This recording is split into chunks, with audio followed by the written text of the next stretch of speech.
Good morning, children. We are once again back in the same chapter, that is the chemical reactions of metals and non-metals.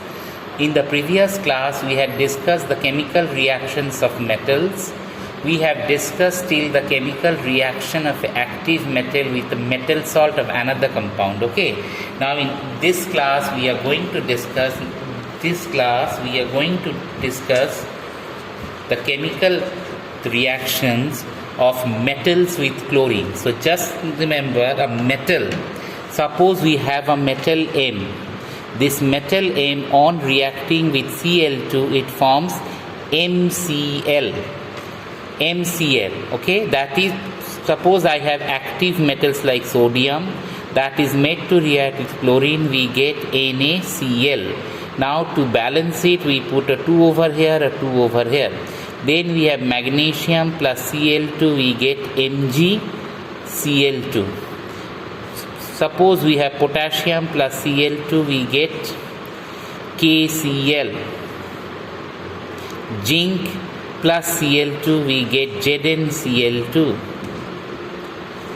Then we have iron, Fe plus Cl2, we get FeCl2. Iron form two types of chloride. The first chloride is iron plus Cl2 will form FeCl2. Next is we have the same iron, when it is been reacting with chlorine, it can also form FeCl3. So iron will form ferrous chloride. This is called ferrous chloride and this is called ferric chloride. Okay, one is ferrous, other is ferric. So what we could say over here, that whenever a metal is made to react with chlorine, it forms the corresponding metal chloride. Sodium plus chlorine, it forms NaCl. Magnesium plus chlorine, it forms MgCl2. Potassium plus chlorine, it forms twice KCl. Zinc plus Cl2, it forms ZnCl2. We are getting zinc chloride. Now when iron is made to react with Cl2, it forms FeCl2. When iron is made to react another chlorine, we get FeCl3. That is ferrous chloride and ferric chloride. Okay, we will get ferrous chloride as well as ferric chloride. So just remember, in this formation of metal chloride, one important thing has to be noted, that all these metal chlorides, they are actually ionic chloride. They are actually ionic compounds in which the metal forms the positive part. So in case of NaCl, sodium forms the positive part and Cl forms the negative part. In case of MgCl2, magnesium forms the positive part and Cl forms negative part. In case of AlCl3, aluminium forms the positive part and Cl forms the negative part. So what I could say in each of the cases, that is, metal is forming the electropositive part and halogen is forming the electronegative part. Aluminium is forming the electropositive part, chlorine is forming the electronegative part. Okay, is this part now clear?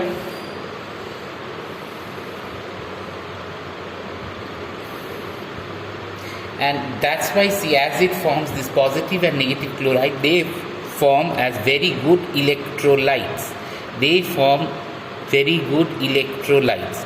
Now the question is, what are electrolytes? Electrolytes are compounds which in their molten state or in the aqueous medium are excellent conductor of electric current, and they just migrate either to the cathode or that to the anode, depending on the nature of the ion.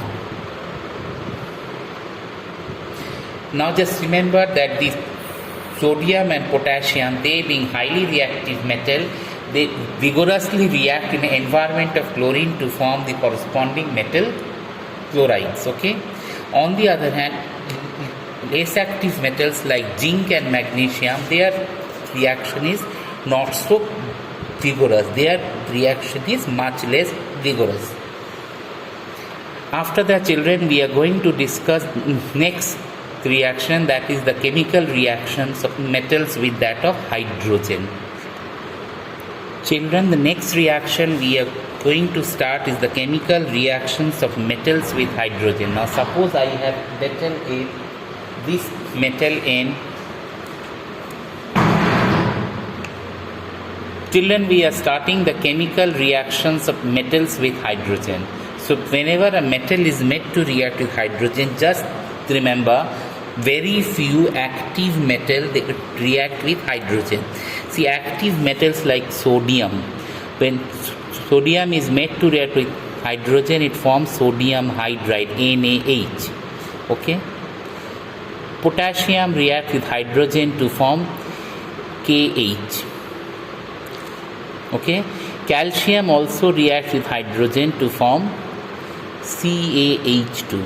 So in all these reactions, what we can see that these active metals, the sodium and potassium, they are actually sodium and potassium, both of them are alkali metals. These alkali metals react with hydrogen to form corresponding metallic hydrides.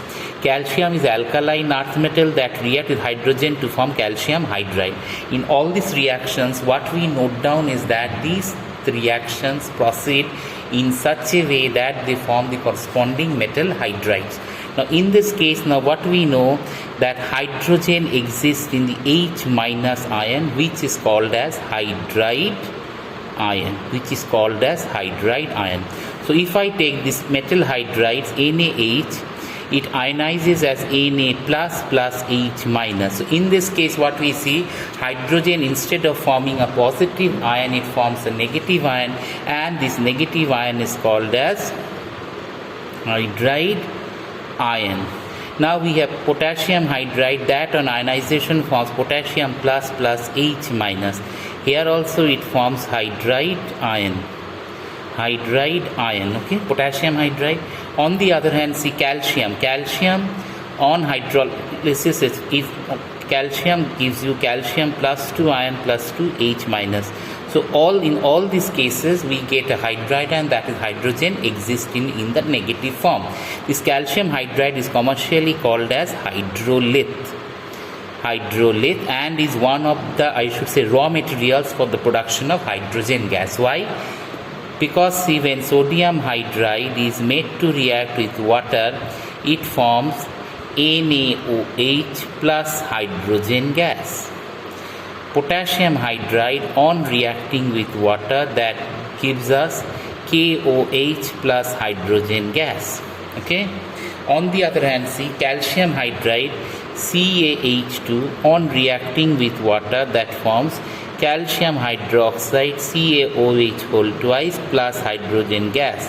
In each of the cases, what we see, hydrogen gas has been evolved. In each of the cases, now what we see, hydrogen gas has been evolved, right? In each of the cases, now what we see, hydrogen gas has been evolved.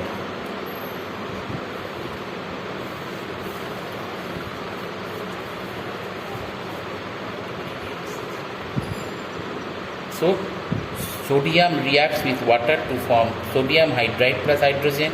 Potassium reacts with water to potassium hydroxide plus hydrogen. Calcium hydride on hydrolysis form calcium hydroxide plus hydrogen.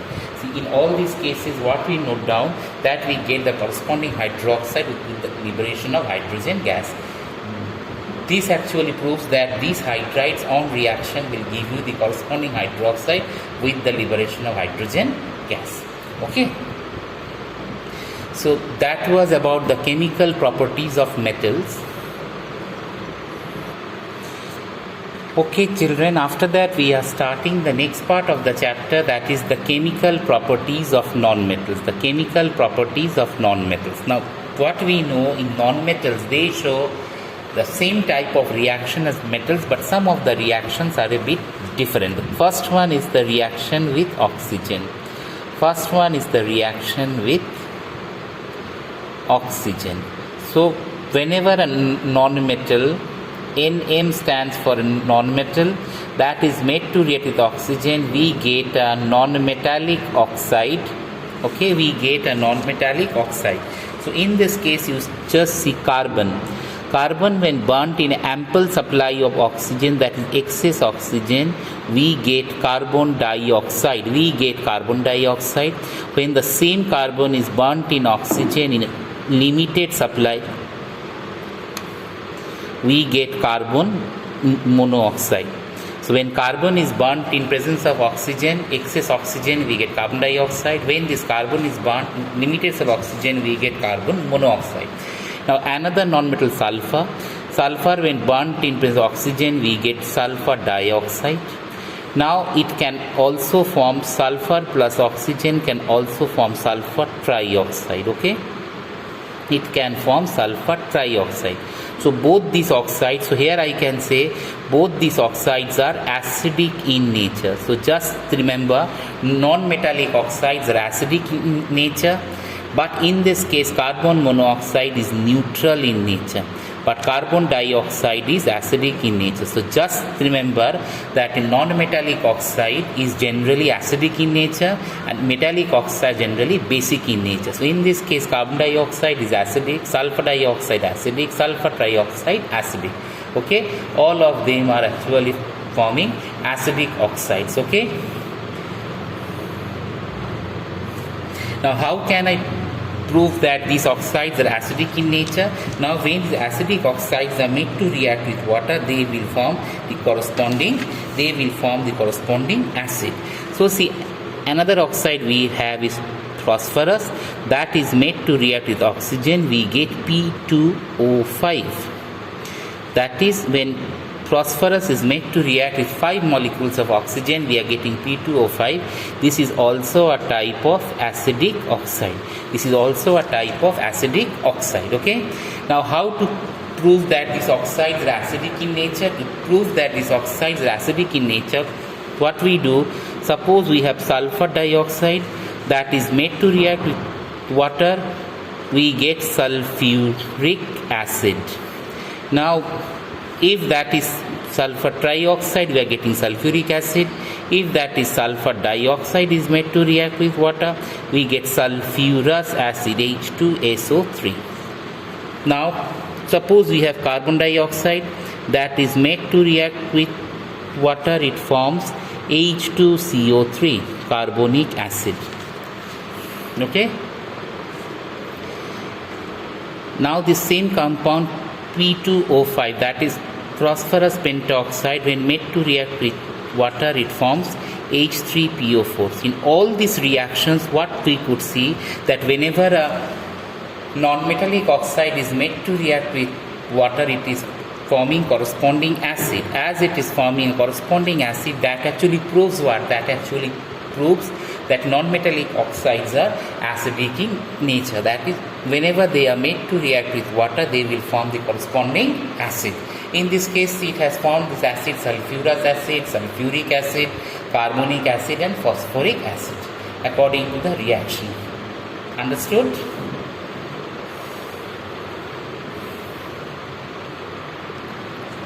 After that, we are starting the next reaction, that is the reaction of nonmetals with oxygen. Just remember, nonmetals do not react with water as such.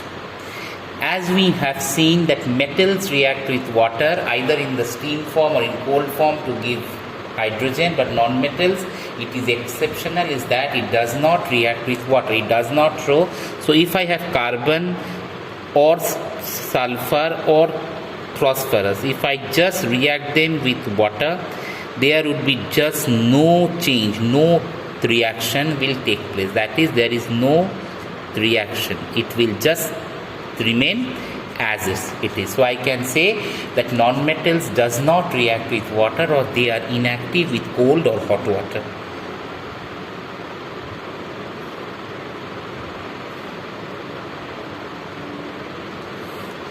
After that, children, we are starting the next reaction, that is the reaction of nonmetals with dilute acids. Okay, reaction of. After that, children, we are starting the reaction of nonmetals with dilute acid. The first point should be noted that nonmetals do not react with dilute acid. If I have a nonmetal and I am reacting that with dilute acid, actually what will happen? No reaction will take place. No reaction will take place. Why? Because nonmetals like carbon, sulfur and phosphorus, they are put into a test tube containing dilute acid. Whether it is so, suppose I take carbon or sulfur or phosphorus and I make it react with dilute HCl. Now what do I see? That no reaction takes place. No reaction takes place. As no reaction takes place, so we can say that these nonmetals have no reaction with acids, or they are actually inactive in acids. Okay children, after that we are starting the next topic, that is the reaction of nonmetals with salt solution. Just remember that more reactive nonmetal displaces a less reactive nonmetal from its salt solution. See, we have halogens, like that is called fluorine, then chlorine, then bromine, and after that we have iodine. Okay, now suppose I have a salt like NaCbr, that is sodium bromide. In this, what we know, that if that is made to react with chlorine gas, what we could see, that chlorine is above bromine. As chlorine is above bromine, so this bromine would be displaced. This bromine would be displaced by the Cl2, and we get actually NaCl plus bromine gas would be liberated out. So what is happening? In this case, this chlorine is a halogen, bromine is also a halogen, but this chlorine is I should say, a type of stronger halogen than that of bromine. As a result, it will displace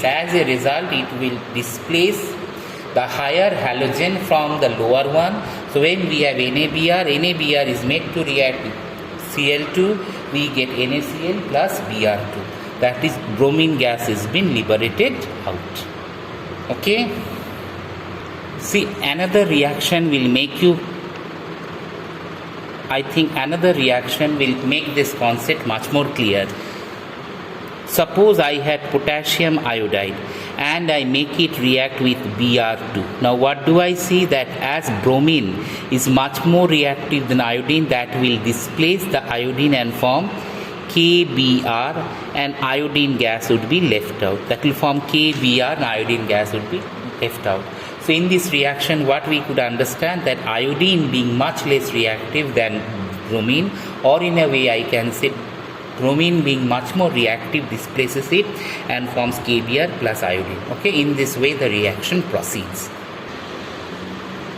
Okay children, we are now starting the next part of the chapter, that is the chemical reaction of nonmetals with that of chlorine. See, when nonmetals are made to react with chlorine, it forms the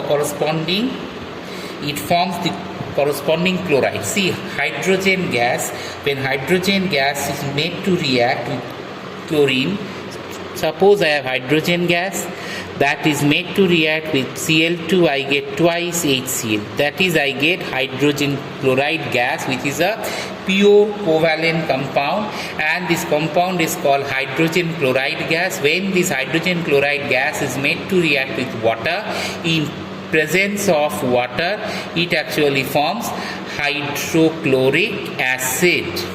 So just remember, as long as hydrogen gas is there, it is made to react with Cl2, it forms twice HCl, that's hydrogen chloride, which is a pure covalent compound. Now when this pure covalent compound is made to react with water, it forms hydrochloric acid. That is the first reaction of nonmetal like hydrogen with that of chlorine. Another reaction we have is when this phosphorus P4 is made to react with Cl2, it actually forms PCl3, phosphorus trichloride.